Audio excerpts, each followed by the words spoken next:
Hi everyone, I am Digant Arora, a quant faculty from Edu Nirvana. चलिए आज हम एक बहुत इंपॉर्टेंट कंसेप्ट देखते हैं ज्योमेट्री से। ज्योमेट्री एक बहुत इंपॉर्टेंट टॉपिक है एसएटी के लिए। तो डिजिटल एसएटी में ज्योमेट्री से कम 5 क्वेश्चन आते हैं। तो एक बहुत ही इंपॉर्टेंट क्वेश्चन आज हम डिस्कस कर रहे हैं जो कि हमेशा डिजिटल एसएटी में पूछा ही गया है। चलिए लेट्स स्टार्ट। चलो अब हम ये क्वेश्चन देखते हैं। Question number 2। देखो जैसे ये एंगल है 40 डिग्री, तो हमारा ये एंगल भी कितने डिग्री का हो गया? 40 डिग्री। ऑल्टरनेट एंगल था ये 40 डिग्री, तो ये एंगल भी हमारा कितना हो गया? 40 डिग्री ऑल्टरनेट था।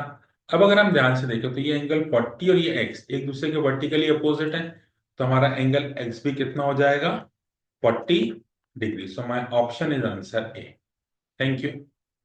क्वाड्रेटिक इक्वेशन के अंदर एक टॉपिक आता है नेचर ऑफ रूट्स, जिसके ऊपर 100% एक क्वेश्चन आता ही आता है डिजिटल एसएटी के अंदर। तो चलिए हम देखते हैं हम किस तरह से इस क्वेश्चन को सॉल्व कर सकते हैं।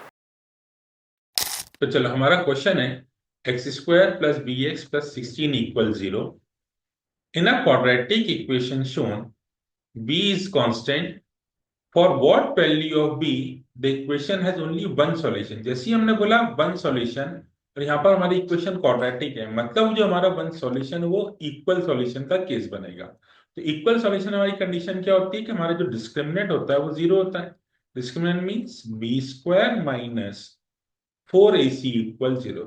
अब अगर हम कंपेयर करें इसको quadratic, A X square plus B x plus C equal 0 से, तो हमारी ए की वैल्यू हो जाएगी फ्रेंड्स 1, बी रहेगा सिर्फ बी, एंड सी इज 16।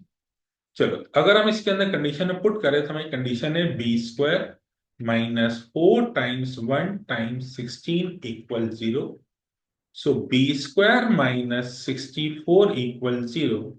तो बी स्क्वायर हमारे पास आ गया 64, तो हम कह सकते हैं b इक्वल स्क्वायर रूट लेके प्लस माइनस 8। तो हमारा यहाँ पे आंसर क्या हो जाएगा? Option D. टॉपिक अलजेब्रा से वर्ड प्रॉब्लम आती है जिसके अंदर हमें इक्वेशन फॉर्म करना होता है। तो डिजिटल एसएटी सिर्फ रीडिंग ही होती है क्वेश्चन की। It's all about reading the question carefully. आराम से क्वेश्चन पढ़ेंगे तो बहुत इजीली आंसर मिल जाता है। चलिए हम देखते हैं क्वेश्चन इसके ऊपर बेस्ड क्या लिखा है। Bill is planning to drive 1000 miles to visit his family.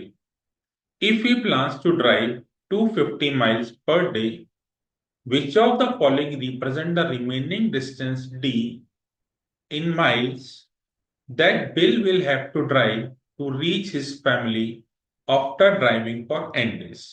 तो ध्यान से देखेंगे, हमें इस क्वेश्चन में बोला है कि कितने डेज रिमेनिंग है। डी जो है वो हमारे नंबर ऑफ रिमेनिंग डेज है। तो हम देखें स्टार्टिंग में हमारे पास टोटल कितना डिस्टेंस था? 1000। पर डे वो कितना चल रहा है? 250। तो एन डेज में उसने कितना डिस्टेंस कवर किया? 250 इंटू एन, तो वो हो गया 250 एन। तो इतना डिस्टेंस उसने कवर कर लिया। टोटल डिस्टेंस था 1000, और डी क्या हमारे पास कितना डिस्टेंस बचा? तो डी हमारा रिमेनिंग डिस्टेंस कैसे निकालेंगे? 1000 में से जितना कवर कर लिया उसको माइनस कर देंगे। तो हमारे पास कुल मिला के आंसर आया 1000 minus 250 n, which is our option D. Algebra से सिस्टम ऑफ इक्वेशन के ऊपर 100% एक क्वेश्चन सिस्टम ऑफ इक्वेशन पे आता है, तो किस तरह से हम सिस्टम ऑफ इक्वेशन पे अप्रोच कर सकते हैं उसको हम इस क्वेश्चन से समझेंगे। क्वेश्चन है 1/3 within a bracket x minus k equal kx in a given equation k is constant if the equation has no solution what is the value of k। तो चलिए देखते हैं किसी भी इक्वेशन के अंदर नो सॉल्यूशन की कंडीशन क्या होती है। अगर हमको ऐसा दिया है ax plus b equal c x plus d, अगर हम बोलते हैं कि नो सॉल्यूशन है, तो नो सॉल्यूशन के लिए फ्रेंड्स क्या कंडीशन होती है कि कोएफिशिएंट ऑफ x हमेशा इक्वल होगा, that is a equal c, और y इंटरसेप्ट हमारा डिफरेंट होगा, b is not equal d। तो अब अगर हम इस क्वेश्चन में ब्रैकेट को ओपन करें तो हम बोलेंगे 1/3x माइनस के बाय 3 इक्वल के एक्स। तो हमने क्या देखा कि नो सॉल्यूशन के लिए x के कोफिशिएंट कैसा होना चाहिए? सेम। तो यहाँ पर x का कोफिशिएंट है 1/3 और यहाँ पर x का कोफिशिएंट है k, तो हमारा आंसर हो गया k equals 1/3, which is option D. चलिए आज हम अलजेब्रा के ऊपर एक बहुत ही अच्छा सा क्वेश्चन डिस्कस करते हैं। देखेंगे कि क्या एक नॉर्मल अप्रोच इस क्वेश्चन को करने के स्टूडेंट की होती है और एसएटी एग्जाम क्वेश्चन को हम किस तरह से सॉल्व करते हैं वो हम अप्रोच सीखेंगे। चलिए स्टार्ट करते हैं इस क्वेश्चन को। So look at this question. Question है 5x + 4y = 84, 3x - 7y = 17. The solution of the given system of equation is xy. What is the value of 8x - 3y? तो अगर हम अभी 8x - 3y इसकी वैल्यू अगर हम निकाल रहे हैं तो हमें कैसे करना होगा। एक जनरल मेथड में स्टूडेंट क्या करता है, वो क्या करेगा, यहाँ से x को एलिमिनेट करेगा, y निकालेगा, y को एलिमिनेट करके x निकालेगा, इसमें पुट कर देगा और आंसर आ जाएगा। सब्स्टिट्यूशन मेथड यूज कर सकता है, वो एलिमिनेशन मेथड यूज करता है। लेकिन अगर आप ध्यान से इस क्वेश्चन को देखें बहुत ही आराम से, मैंने पहले भी आपको अपने वीडियोस में बताया कि SAT is all about reading the question carefully. SAT के अंदर 70% रीडिंग होता है और सिर्फ 30% कैलकुलेशन। जो हमें दिया है उसमें 5x है, 3x और जो हमें चाहिए उसमें 8x है।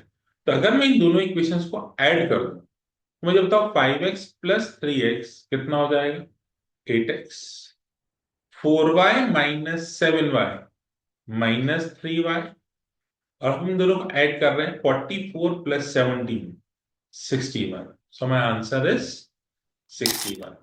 हमने बिल्कुल ही मात्र 10 सेकेंड्स के अंदर इस क्वेश्चन का आंसर निकाल लिया। ठीक है, बस यही अप्रोच हमारी रखनी है डिजिटल एसएटी के अंदर। Two way table probability two way table का ये क्वेश्चन 100% एग्जाम में किसी भी आपको मॉड्यूल 1 या मॉड्यूल 2 में मिलेगा ही मिलेगा। अगेन जैसा मैंने अपने हर वीडियोस में कहा है कि it's all about reading the question carefully. हमें सिर्फ क्वेश्चन को ध्यान से रीड करना है, आंसर अपने आप आ जाता है। बहुत इजी है हमारे लिए। चलिए ठीक है, हम इसको डिस्कस करते हैं। अगर आप ध्यान से देखो तो हमको यहाँ पर एक टू वे टेबल दी है। टू वे टेबल में जिसमें हॉरिजॉन्टल और वर्टिकल दोनों कॉलम्स होते हैं। The table show the distribution of two types of tree at two different sides. If the red maple is represented, the table is selected at random. तो question में यहीं पर हमें समझ में आ गया हमें किसको सिलेक्ट करना है, रेड मैपल को। What is the probability of selecting a tree from site A. Question में दिया हुआ है कि हम किसको सिलेक्ट कर रहे हैं, रेड मैपल। तो अगर हम रेड मैपल की बात करें तो हमारे टोटल कितने रेड मैपल ट्रीज हैं, सर 90 है। हमने 90 लिखा।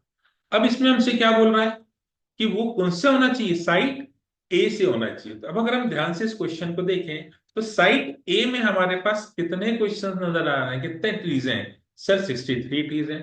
तो क्या होता है प्रोबेबिलिटी हमारे पास, favourable case upon total case. तो मेरा आंसर क्या हो गया, 63/90 विच इज इक्वल 0.7। तो मेरा इस क्वेश्चन का आंसर है 0.7। Thank you.